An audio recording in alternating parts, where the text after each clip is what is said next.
ऊपर वाले ने हम सबको एक अनोखी पहचान दी है। इस जीवन में कुछ अनोखा करने के लिए हर कोई आशा करता है कि उसका जीवन सफल हो, वे उन ऊंचाइयों को छुए जिसकी वो कल्पना करता है।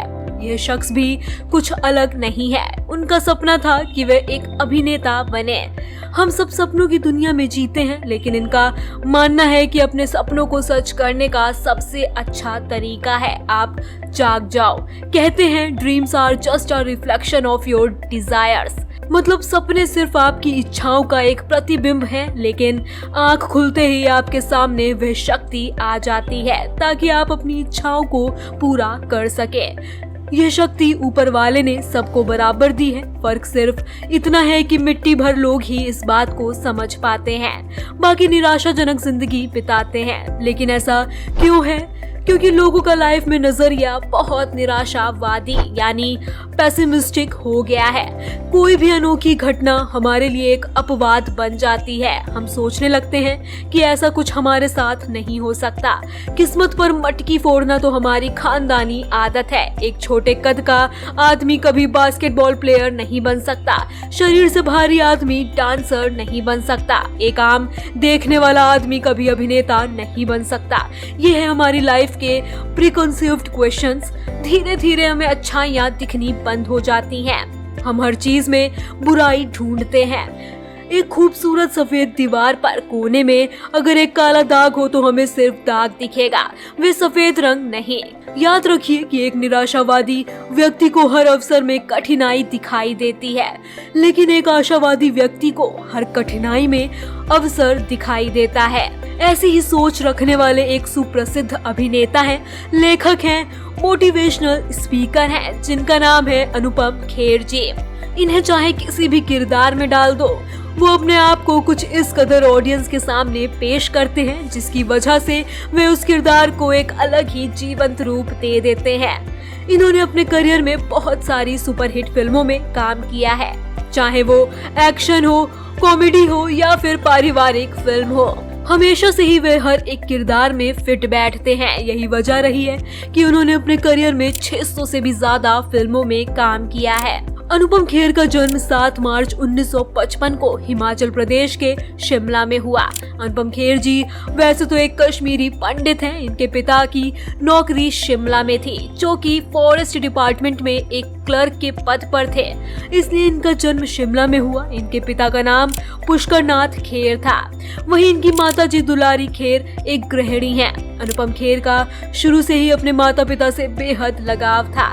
अनुपम एक ज्वाइंट फैमिली में पले बढ़े, जिनमें चाचा चाचियां, बहुत सारे कजिन्स थे। कुल मिलाकर इनके परिवार में 11 सदस्य थे।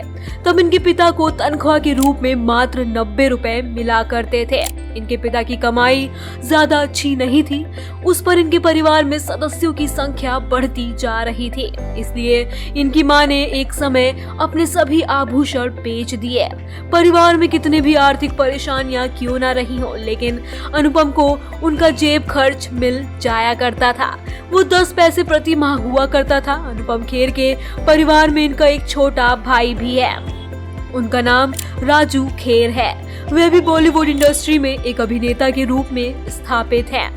अनुपम खेर की प्रारंभिक शिक्षा 5वीं कक्षा तक लेडी इरविन स्कूल में हुई।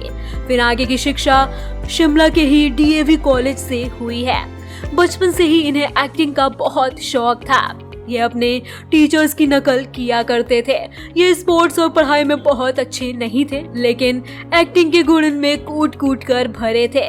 उसके बाद इन्होंने पंजाब यूनिवर्सिटी चंडीगढ़ से अपनी स्नातक की शिक्षा पूरी की। कॉलेज के दिनों में इनका व्यक्तित्व हर एक पर जादू कर देता था, क्योंकि इनका ग्रेजुएशन हिस्ट्री में हुआ था। बाद में ये थिएटर और ड्रामा का कोर्स करने के लिए दिल्ली आ गए।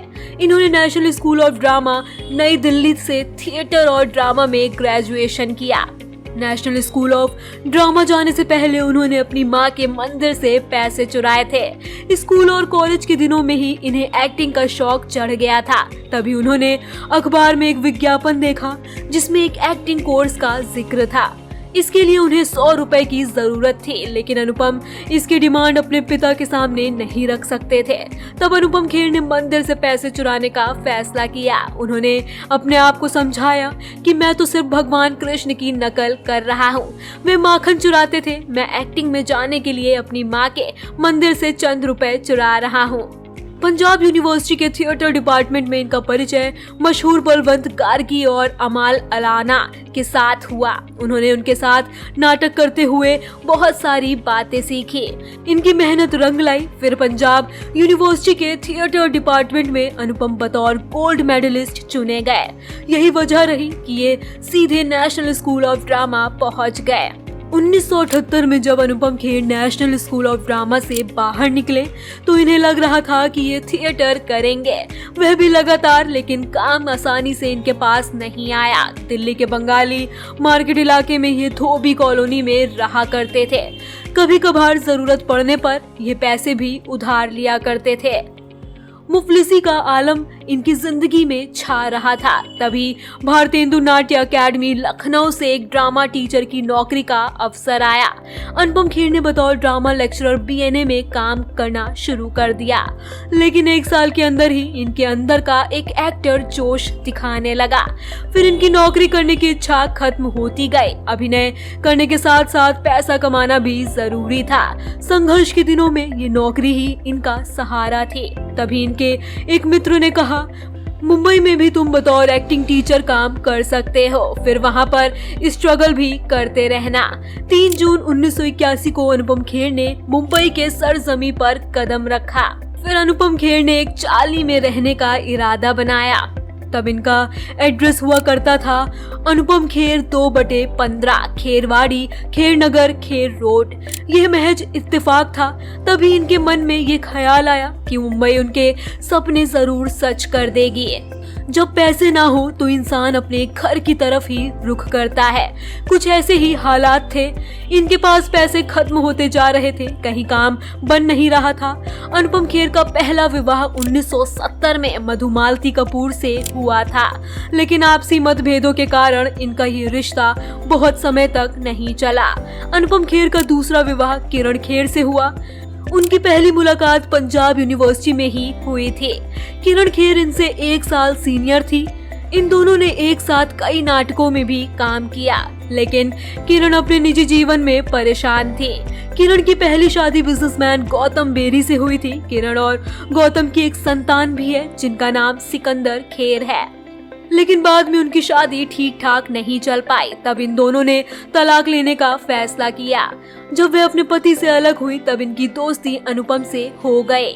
इस तरफ मुलाकातों का सिलसिला बढ़ता रहा। इसके बाद सन 1985 में दोनों ने विवाह के बंधन में बनने का फैसला लिया।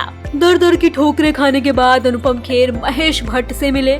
महेश भट्ट जानते थे कि वे एक अच्छे रंगमंच अभिनेता हैं। महेश भट्ट ने कहा कि हाँ अनुपम, मैंने तुम्हारा नाम सुना है, तुम बहुत अच्छे हो। तब अनुपम खेर ने जवाब दिया था, आपने गलत सुना है, मैं अच्छा नहीं, मैं सबसे बेहतर हूँ। उनके इसी अंदाज पर महेश भट्ट ने उन्हें फिल्म सारांश के लिए साइन कर लिया। जहाँ एक तरफ उनकी किस्मत का दरवाजा खुल रहा था, वहीं पर एक बड़ी मुसीबत उनके सामने चली आ रही थी। सारांश की शूटिंग के 10 दिन पहले संजीव कुमार को इस फिल्म में साइन करने की बात चल पड़ी। फिल्म के निर्माता ये नहीं चाहते थे एक स्ट्रगलिंग एक्टर को लेकर ये एक्सपेरिमेंट किया जाए।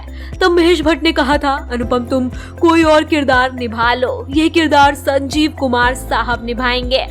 अनुपम खेर रो पड़े, चिल्लाने लगे, फिर कहने लगे कि महेश भट्ट एक धोखेबाज इंसान है। तब महेश भट्ट ने फिल्म के निर्माता से बात की, उनसे कहा कि अगर अनुपम खेर इस फिल्म में है तभी ये फिल्म बन सकती है। फिल्म सारांश की शूटिंग के समय इनकी उम्र मात्र 28 साल थी, लेकिन इन्होंने एक वृद्ध व्यक्ति का किरदार बखूबी निभाया। ये किरदार कुछ इस तरह निभा दिया कि अनुपम खेर ने सभी के दिल में घर बना लिया। फिल्म सभी को पसंद आई और सबने मान लिया अनुपम खेर एक बेजोड़ अभिनेता है। इसके बाद करीब 10 दिन के अंदर ही इनके पास 100 फिल्मों के ऑफर थे। अनुपम खेर ने उसके बाद पलट कर नहीं देखा, चाहे वह जज्बाती किरदार हो या कॉमेडी, पिता का किरदार हो या दोस्त का। विलन के किरदार में डॉक्टर डेन को कौन भूल सकता है। अनुपम ने दिलवाले दुल्हनिया ले जाएंगे में शाहरुख खान के पिता का किरदार बखूबी निभाया। इसके बाद फिल्म दिल में कंजूस बाप का रोल निभाकर अनुपम खेर ने यह साबित कर दिया था एक ही फिल्म में ये हर तरह का जज्बा दिखा सकते हैं। अनुपम खेर को फिल्म सारांश के लिए बेस्ट एक्टर का फिल्म फेयर अवार्ड मिला। इसके बाद उन्हें फिल्म राम लखन के लिए भी बेस्ट एक्टर का फिल्म फेयर अवार्ड मिला।